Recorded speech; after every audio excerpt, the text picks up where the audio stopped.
Once again, your TV travels have landed you smack dab on the nation's #1 pro wrestling alternative, NWA Wildside. As always, thank you for joining us. Stephen Prazak alongside America's greatest natural resource, Dan the Dragon Wilson. And boy, what an incredible episode of Wildside last week, as they always are, ain't they, Dan?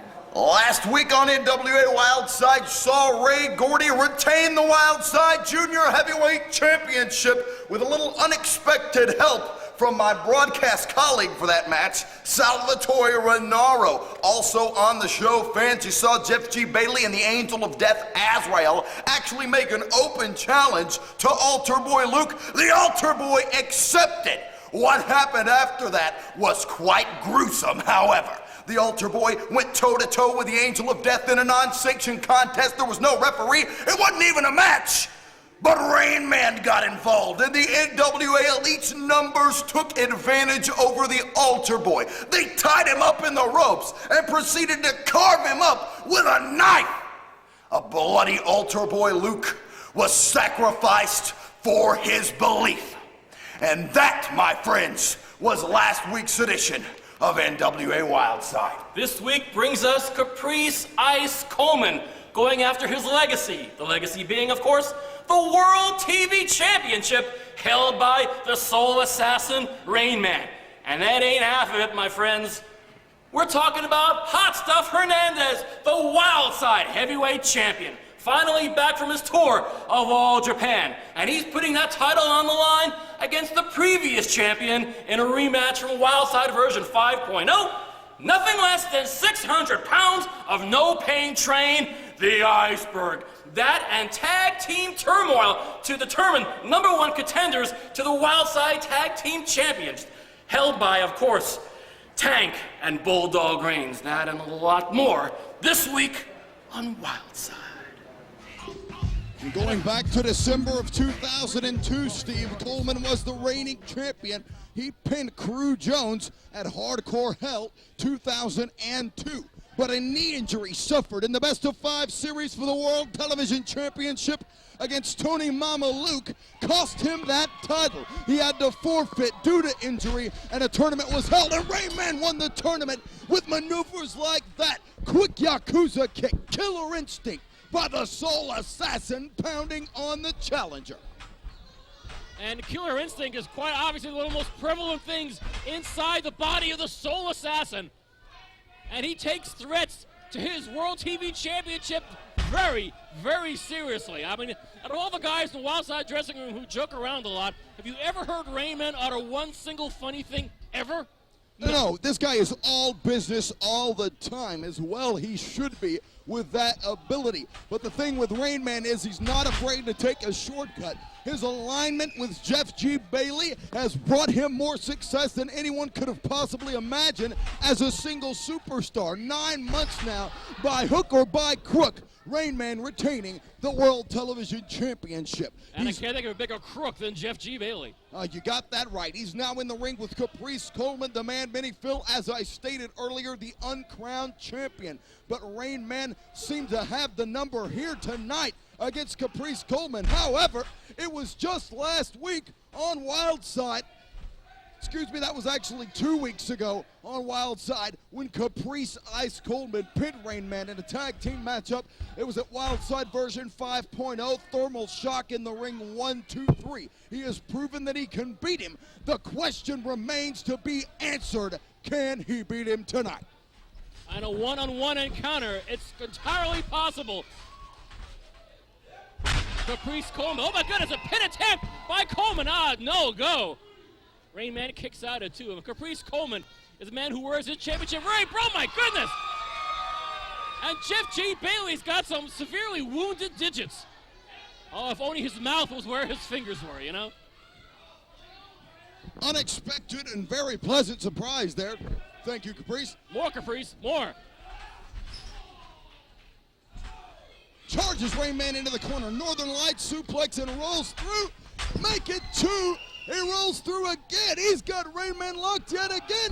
And an exploder release suplex by Caprice Coleman. What an incredible sequence of maneuvers from Caprice Ice Coleman. It's going to take series like that in order to wrestle that World TV Championship belt from the Soul Assassin.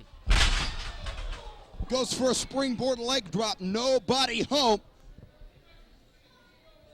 Caprice Coleman is one of those rare athletes who actually takes high-risk maneuvers to a new and surprisingly successful level. A lot of high-risk athletes often quite land on their unfortunate keisters more often than not. Caprice Coleman more successful than practically anyone with the high-risk philosophy.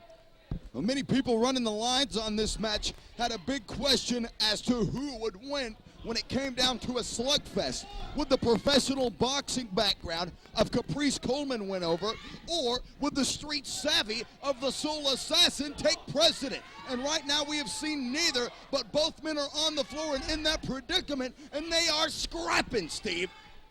Look at that, a headbutt from Caprice Coleman right to the midsection of the Soul Assassin. Both these athletes, though, are rocking, but neither one is going to either win or retain, being, oh my God, outside the ring. Caprice Coleman, 360 around the ring post. And now he's calling for Jeff G. Bailey. You can never beat up Jeff G. Bailey enough for me. And that breeze you feel is Jeff Bailey running for what's left of his miserable little life. Well, Coleman saw that one coming. And those punches so quick. Caprice Coleman, Thriller in Cornelia. And as mentioned before, the clock is the best friend of the champion, and don't think Rainman doesn't realize it. Yeah, there's two things Rainman can gain by slowing the match down, and one of them, it does it. Oh, goodness! Caprice Coleman with a total 360 neckbreaker variation. What you say about Rainman likes slowing a match down, Caprice Coleman hates slow matches.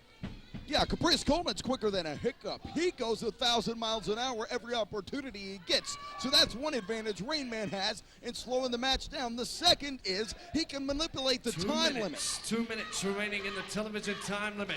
2 minutes. And Coleman has 2 minutes to relive a dream to become the World TV Champion again. Oh my. Elevated flatliner by Caprice Coleman. Rainman goes the bridge of the nose first on the mat, right in the middle of the NWA arena. I thought that may have been the feather in the cap Coleman needed. Coleman obviously thinks otherwise. He's going to the top. He's going to the top. Guillotine leg drop. And Coleman right on top of the pin. Oh, come on. That was enough to put him away. What is Andrew Thomas decided to have a conversation with Jeff G. Bailey just as Caprice Coleman has Rainman pinned? How damn convenient. Who assigned Thomas to this matchup? Oh, what a ripoff. 1 minute. 1 minute. 60 seconds remains in the time limit. 1 minute. Jeff G. Bailey obviously has still Andrew Thomas, referee, wrapped around his little pinky. Super spine splitter from Rainman with a minute to go in the time limit. And in all honesty, Caprice Coleman should have had this match won and become... He's got the hillside strangler. 30 seconds remains in the time limit. 30 seconds. That's Caprice Coleman. He's in the ropes. Oh, come on. Oh, come on, Andrew Thomas. Getting too close to Caprice Coleman, got his eyes raked there. He's got the World Television Championship. Did Bailey just clock Caprice Coleman with that belt? Did I just see that? That's not how that goes.